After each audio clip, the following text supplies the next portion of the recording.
Quand on entend gens du voyage, on pense immédiatement caravane et stationnement illicite. La réalité est plus complexe, comme dans la région nantaise où la sédentarisation prend le pas sur le voyage. Catherine Lecam est née d'un papa voyageur et d'une maman gadji. Une enfance ballottée entre caravane et maison.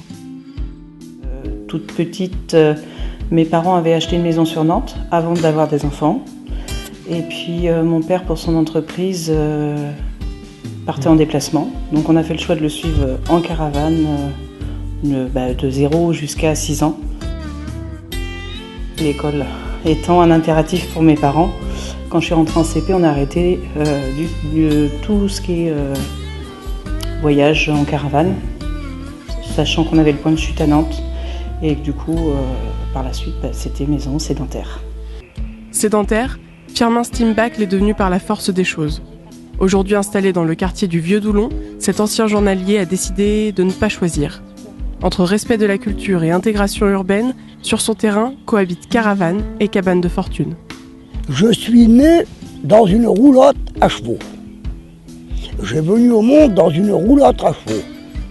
Ma mère m'a accouché dans cette roulotte. Donc, pas le temps d'arriver à la maternité. Voilà, on a accouché là.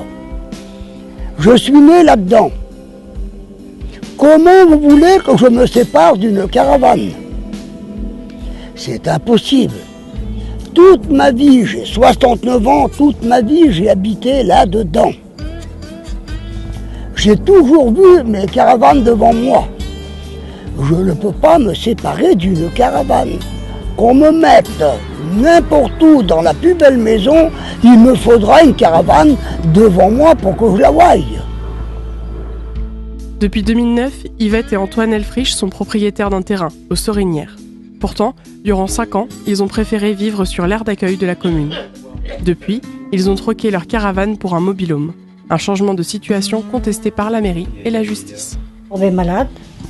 Alors on a été opérés tous les deux du poumon. On a un demi-poumon chacun. Et puis ça fait qu'on a resté sur place. Ça fait 2 ans qu'on est ici. On est propriétaire. On est sur un terrain de loisirs. Mais en principe, avec les caravanes, on a le droit qu'à 3 mois. Mais on ne peut pas conduire, étant malade, étant opéré. Alors on a été obligé de prendre le mobil-home, puis le maire nous a fait vendre nos 2 caravanes qu'on avait. Il dit, si vous vendez vos caravanes, bon, vous serez tranquille après. Ah oui, on n'a pas été tranquille. Parce que là, il nous en veut. Accès à la propriété, reconnaissance de l'habitat mobile et de la sédentarisation, l'association départementale des gens du voyage, citoyens de Loire-Atlantique, ne se bat pas pour un droit d'exception en faveur des voyageurs, mais bien pour leur intégration dans le droit commun républicain. En militant par exemple avec la Fondation Abbé Pierre pour la création d'une sécurité sociale du logement.